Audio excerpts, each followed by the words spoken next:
Hello and good morning, ladies and gentlemen. You're very, very welcome to the Chatbox Business Breakfast Show this Thursday morning. You may notice something's changed, however. This isn't my normal breakfast show. What's going on? What's happening, my friend? Well, isn't this great? Now, I'm going to be very, very honest. Even though we're saying good morning, hello, and welcome, we are recording this the night before because Nick and I are out on the road all this week. We've been touring around the Essex Countryside, visiting various corporates and businesses, having the absolute luxury of working with some amazing teams. So we are here at an unknown location in the Essex Countryside, just finished a speaker workshop with our group. They've all disappeared and gone off for the afternoon now. And we thought we'd record this so it's in your view tomorrow at the normal time of 8 o'clock. But we're not there. We might be watching it. We might be engaging. So here it is. It's all about speaking and presenting because that's what we've been doing all this week. And it's been brilliant. It's so good. And anyone who's a trainer knows this. It's so good to be out and about, interacting with real people, working in a room, getting kind of interaction and hearing from people their real stories and encouraging them to present really effectively. In other words, share their magic, their stories. It's been an absolute joy, and the joy continues because tomorrow and next week we continue this journey of presenting and speaking masterclasses and workshops. And what's exciting about this is one of the first times that Nick and I have actually been in the studio together because lots of our stuff is done at different locations and we join our virtual studio and we have a conversation through the camera. But look, he's here. I can actually touch him and feel him. That could be a bit wrong, I know, but you get the point here, being out and about in the actual room in front of people where we can see they've got legs and they are all there is just an amazing experience. So it's been great being out. But what have we learned this week, Nick? And it's been an exciting week. We've got a few more days left to go as well, some more sharing. But what have we covered this week with the groups that we've been working with? Nothing wrong with getting touchy and feely on the home of conversation. It's been brilliant. It's been brilliant. So some of the core things that we are sharing or we are learning from our audience are just the kind of the dynamics around how do we communicate to an audience these days. And it's a luxury to be in the same room with them. However, a lot of the interactions are across Teams, they're online, they're video to video interactions. So we've been exploring the stuff that works right now in the room and across the airwaves.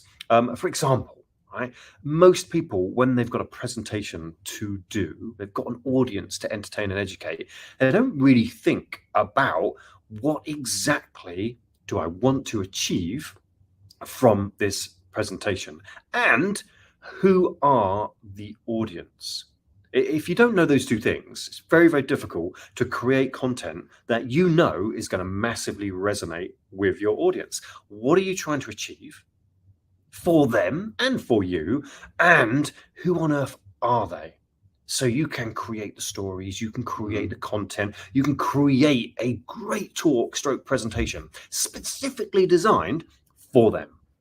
Yeah, absolutely. One of the things that we've been touching on as well is planning, preparation and practice. Because whenever you're putting a really good talk together, when you're sort of drafting out what it is that you're going to be talking about, you need to really put some thought and kind of really sit there and kind of think about what it is that you want to share with your audience. Once you know who your audience are, what is that message that you want to convey to them?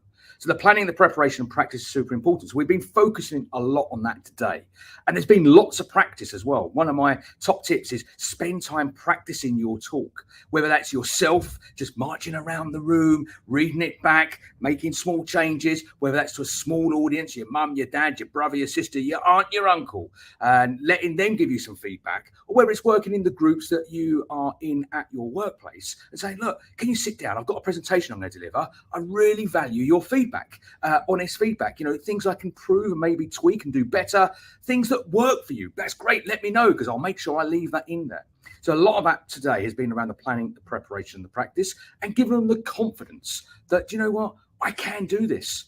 The group that we work with this morning, and most of the groups we work with, fear public speaking. They don't like standing up in front of an audience and talking about who they are, what they do, what the organization does. They all stand up and they're all a little bit nervous and a little bit worried at the beginning.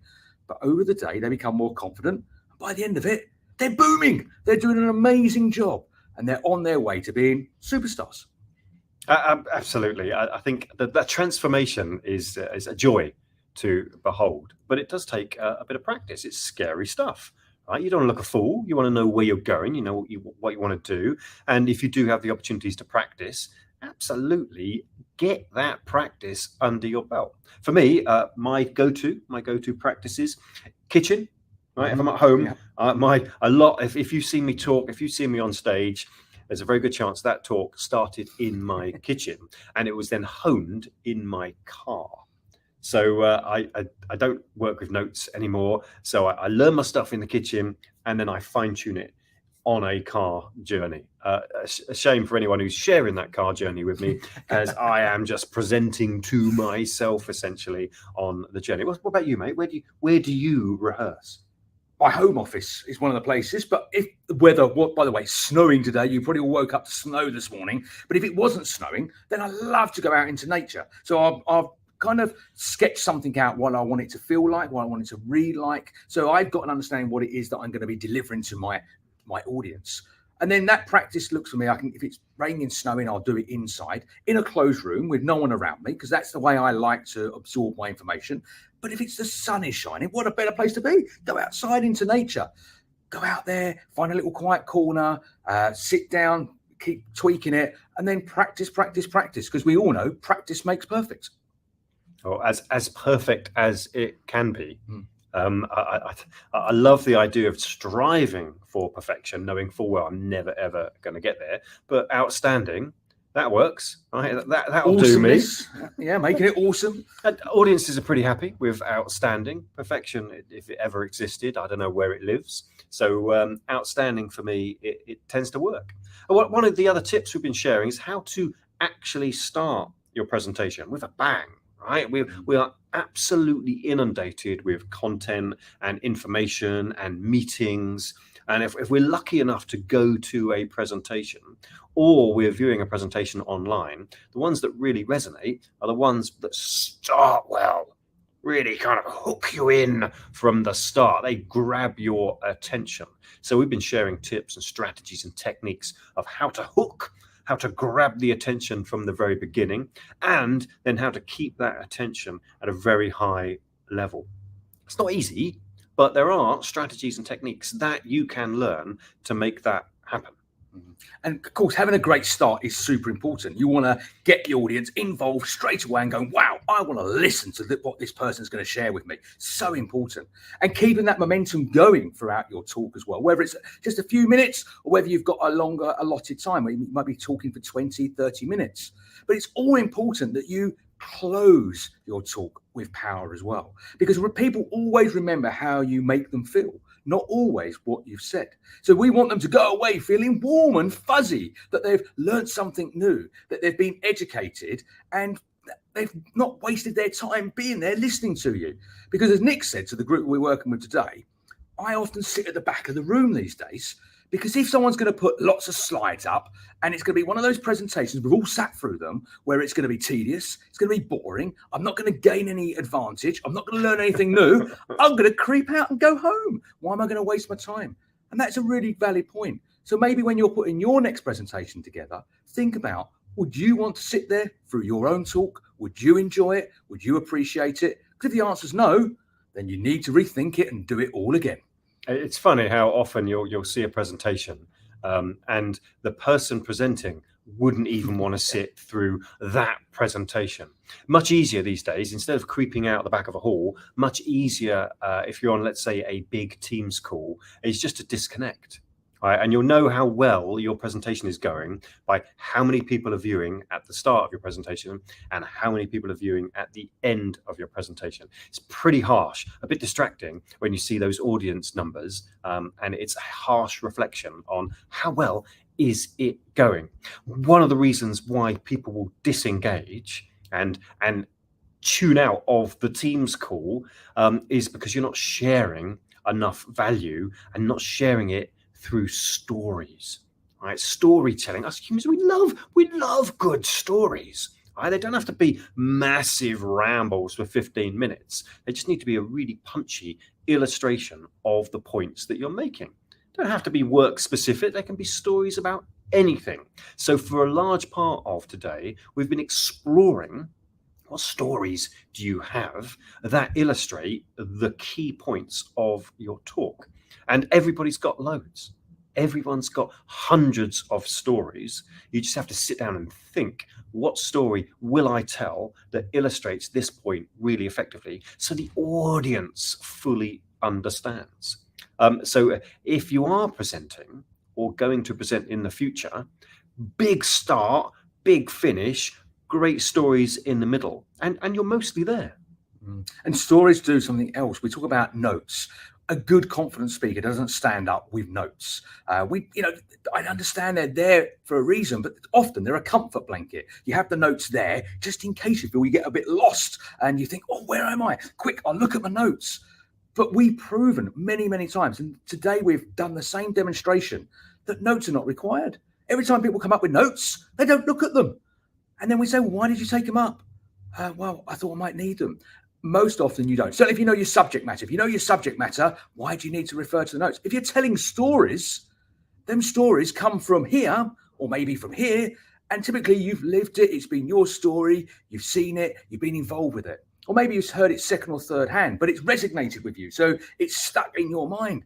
So when you recall that story, you don't need to read it off a set of notes. It just happens. So notes can be banished and put to one side if you know your content and you've got some good stories to tell as well. But do remember, the stories you share need to be relevant for the subject matter you're discussing. Don't wander off and talk about what you did last weekend, like Nick was snowboarding in the Alps.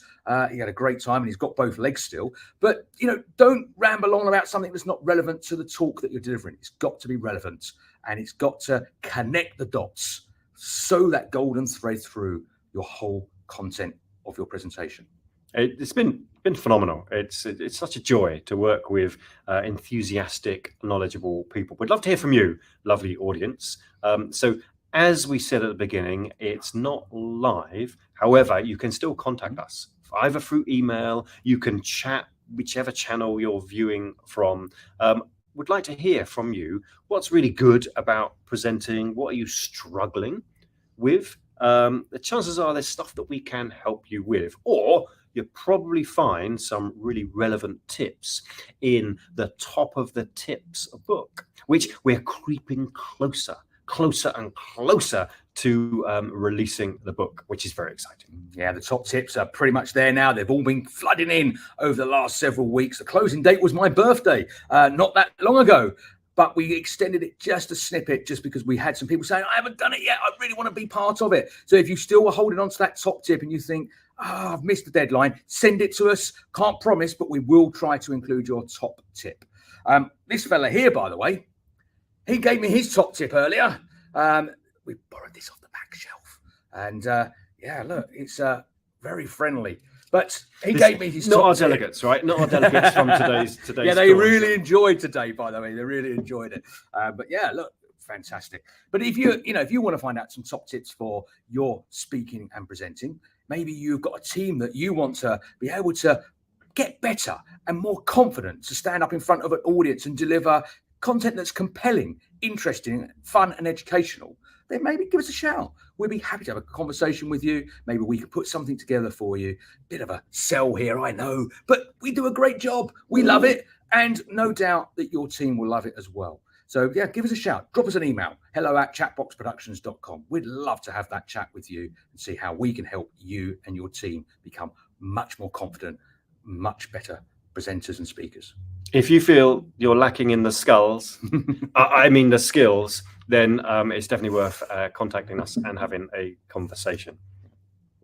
And I think that's it, Nick. It's a short one this week because, as I say, we're live. We're going to have to pack up and go home before we get locked in, and we need to be somewhere else for early tomorrow morning. Hope you've enjoyed this kind of snapshot show that we've put together. We are back live in the studio next Thursday morning from 8 o'clock, where we're talking about why all businesses need a book.